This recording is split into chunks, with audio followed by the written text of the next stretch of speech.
आलोक मिश्रा जी और प्यारे बच्चों, जैसा कि सर ने मेरा परिचय आपको दे ही दिया है।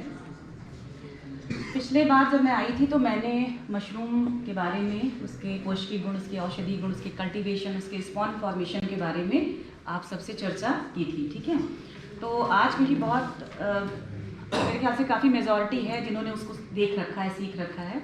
तो थोड़ा सा विषय इसलिए मैं चेंज कर रही हूँ और आज मैं आ रही हूँ ऑर्गेनिक फार्मिंग पर या कार्बनिक खेती पर या जैव कृषि पर। ठीक है ना, आप सभी जानते हैं कि हमारा भारत जो है वो चीन के बाद जनसंख्या में कौन से स्थान पर है? दूसरे स्थान पर। ठीक है, तो इतनी ज़्यादा हमारे वहाँ आबादी है और जब हम उसका भरण पोषण करने के लिए या उसकी जो बेसिक नीड है उसको पूरा करने के लिए, अगर आप बहुत पहले की बात बताएं, जैसे जब हरित क्रांति 66-67 में थी, उसके पहले हमारा भारत बहुत सारी चीज़ों में आत्मनिर्भर नहीं था, है ना। तो हमें उस समय अपने जो आबादी है उसका पेट भरने के लिए जो तरीके अच्छे लगे वो एडॉप्ट किया गया, क्योंकि हर चीज मतलब समय की मांग के अनुसार ही काम किया जाता है। ठीक है ना, तो पहली प्राथमिकता थी कि कैसे हम अपने देश में, पहले हमें जैसे गेहूं भी बाहर से बनाना पड़ता था, बहुत सारी चीजें बाहर से बनानी पड़ती थी, पर हम उस समय क्या हुआ कि जब हरित क्रांति आई तो उसके बाद प्रोडक्शन बढ़ा, हमने बाहर से बहुत सारी चीजों को लाना बंद किया। आज की कंडीशन आप अगर देखें तो हम दूध के उत्पादन में पहले हैं, अगर आप देखें तो हम दालों में भी प्रथम हो गए हैं, है ना। और अगर आप देखें मछलियों में हम तीसरे हो गए हैं, अंडे में हम चौथे हो गए हैं, हम मशरूम में भी अब 8वें स्थान पर आ गए हैं, पिछले साल बहुत पीछे थे। ठीक है ना, तो अगर आप ऐसी चीजों को उठाइए, जैसे हम एपीकल्चर की बात आप ले लीजिए, चलिए वो अगले साल आऊंगी तो मैं टोटल उस पर बात करूंगी।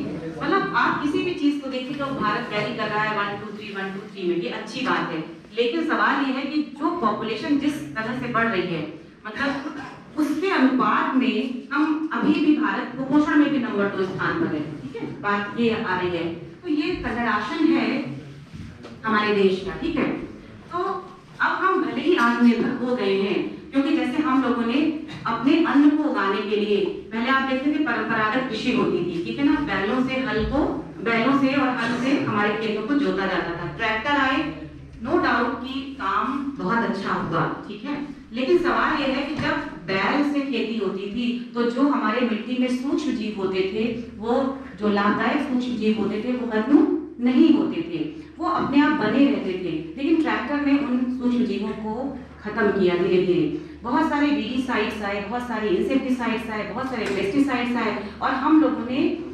धड़ाधड़ जो है और जितने भी केमिकल्स था उनका इस्तेमाल लगातार किया। ठीक है, केमिकल्स के इस्तेमाल से या हमने उर्वरकों का इस्तेमाल किया, वो भी नाइट्रोजन, फास्फोरस, पोटाश, इन तीनों का, तो हमारा प्रोडक्शन तो नो डाउट बढ़ा, लेकिन कहते हैं ना कि अति सर्वत्र वर्जनीय, जहाँ भी किसी चीज की अधिकता होती है हमने ध्यान नहीं दिया, और कंडीशन ये हुई कि अब हमारी जो मिट्टी है उसकी उर्वरा शक्ति बहुत कम हो गई है। इस समय करंट पोजीशन ये है कि मिट्टी की, आप पंजाब में देखिए बहुत ज़्यादा प्रोडक्शन होता है, लेकिन पंजाब की मिट्टी सबसे खराब हो गई है। ठीक है, तो अब ये चिंता का विषय बन गया है कि हम कैसे अपनी मिट्टी की सेहत को ठीक करें, और मिट्टी से मिट्टी तो खराब हुई, साथ में हमारा पानी भी खराब हुआ, हवा भी खराब हुई। ठीक है, तो हमारा जो लक्ष्य था वो तो हमने पा लिया, लेकिन सवाल ये है कि वापस हम कैसे इन सब चीज़ों में सुधार करें कि हमारे आगे आने वाली जनरेशन के लिए हम फिर से वो आबो हवा, वो मिट्टी और वो सब दे सकें। ये अब हमारी जिम्मेदारी है, इसलिए उस पर सोचने की बात अब आ रही है। ठीक है ना, आप कहीं भी केमिकल्स का या फर्टिलाइजर्स का एकदम प्रयोग बंद नहीं कर सकते हैं। ठीक है, अभी आप कर देंगे एकदम बंद तो प्रोडक्शन हमारा रुक जाएगा, पर सवाल ये है कि ऐसी कौन सी तकनीक है जिसको हम आधुनिक और जो हमारी परंपरागत तकनीक को अगर हम एक मिला के चलेंगे तो कहीं न कहीं इसमें आगे फिर सुधार होगा। ठीक है, क्योंकि मैं बहुत सारे फार्मर्स फील्ड में जाती रहती हूँ एज एक्सपर्ट, तो फार्मर्स के बीच हम लोग खूब रहते हैं, तो हम लोग ये एक्चुअल देखते हैं कि वहाँ पे क्या दिक्कत है और किस तरह से हम उसको रिमूव कर सकें। मेरी अपनी पूरी PhD भी वो बेस्ड है आपकी मतलब कि केमिकल्स मैंने कहीं नहीं यूज़ किए हैं। मेरा जो काम है रुटनप नेमाटोड पर वो मैंने उनको रोका है throw botanicals, throw biocontrol agents, कहीं भी मैंने केमिकल का इस्तेमाल नहीं किया है। तो इसीलिए मैं उस चीज़ को प्रमोट करती हूँ, ठीक है। अब जब हम जैविक खेती की बात करें, जहाँ भी जैव शब्द या बायो शब्द लग जाता है तो उसका मतलब यहाँ अगर विज्ञान के विद्यार्थी भी होंगे, आर्ट्स के भी होंगे, कॉमर्स के भी होंगे, ठीक है। जहाँ भी जैव शब्द लगता है उसका मतलब है कि जीवन, यानी अगर हम जैविक खेती कर रहे हैं तो मतलब ऐसी खेती जिसमें कहीं ना कहीं जीवन हो, मतलब हम उस चीज़ को इस्तेमाल करेंगे जिसमें कि जीवन होता है, ठीक है ना। जैसे आप देखिए कि गोबर की खाद का प्रयोग, मतलब हमें जैविक खेती में कौन कौन सी विधाओं को लेना चाहिए। बहुत ब्रॉड है इसका जैविक खेती का, अगर हम कहें कॉन्सेप्ट तो बहुत ब्रॉड है।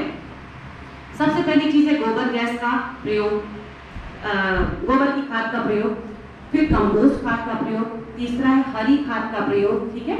चौथा हम आते हैं कि केचुए की खाद का प्रयोग। अब जो है नाटिव कंपोस्ट की बात हो रही है, फिर गाय के सींग की खाद का इस्तेमाल, उसके बाद होमा फार्मिंग की बात कर रहे हैं, और इसके बाद जैव उर्वरक और जैव कीटनाशी या जैव रोगनाशियों की चर्चा हो रही है, ठीक है। तो इसमें से सब कुछ बताना एक साथ अभी पॉसिबल नहीं होगा, लेकिन जहाँ तक हम जो मेन है आपको बता सकते हैं, जिनको आप समझ के आप सबके पास अगर कहीं ना कहीं आप अगर गांव से जुड़े हुए या किसी को बताना चाहें तो आप इस आज के इस माध्यम से जहाँ जैसे आप सीख रहे हो एनएसएस में, तो कुछ चीज़ें आपके दिमाग में नहीं कुछ चली जाएंगी, लेकिन फिर भी आप जितना सीखेंगे तो किसी को बता तो सकते हैं, ठीक है।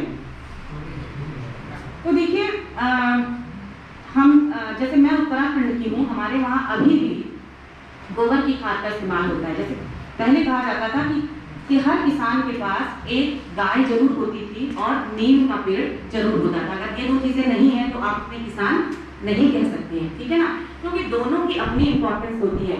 अगर हम गाय या भैंस की बात करें तो आप समझ लीजिए, या हम देशी गाय की बात करें तो गाय से आपको गोबर मिलता है, गाय से आपको गोमूत्र मिलता है, दूध मिलता है, ठीक है।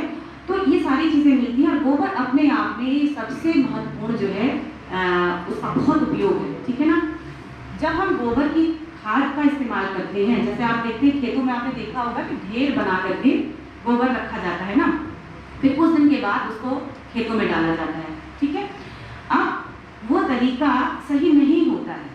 अगर हम वही गड्ढा बना करके उस गोबर को उसमें डाल दें, फिर उसको पानी डाल दें, उसको ढक दें और उसको बीच बीच में पलटते रहें और निकाल लें, तो वो तरीका ज़्यादा अच्छा होता है, ठीक है। गोबर से आप जानते हैं कि अगर मेन प्रॉब्लम अब ये है गोबर की खाद का यहाँ पर कि अब किसी के पास इतनी ज़मीन नहीं है कि जो गाय रख सके या भैंस रख सके, ठीक है ना। और जितने लोग गाय पाल रहे हैं, जो गोपालक हैं, आप देखिए सवेरे अपनी गाय क्या कर देते हैं, बस दूध दुहा उन्होंने और गाय भैंसों को सीधे छोड़ देते हैं, चाहे वो गंगा के किनारे हो या जैसे मैं रहती हूँ अगर झूठी में हूँ तो वहाँ मैं ये जैसे मैं हर चीज़ प्रैक्टिकली देखते हैं कि बस सुबह सबने अपनी गाय या भैंस को वहाँ छोड़ दिया, उसके बाद वो सीधे शाम को लेने उसको जाते हैं, ठीक है। चारागाह सिस्टम अब हमारे पास है ही नहीं, या है तो मान लीजिए कागजों पे है, वो अलग बात है। तो अपने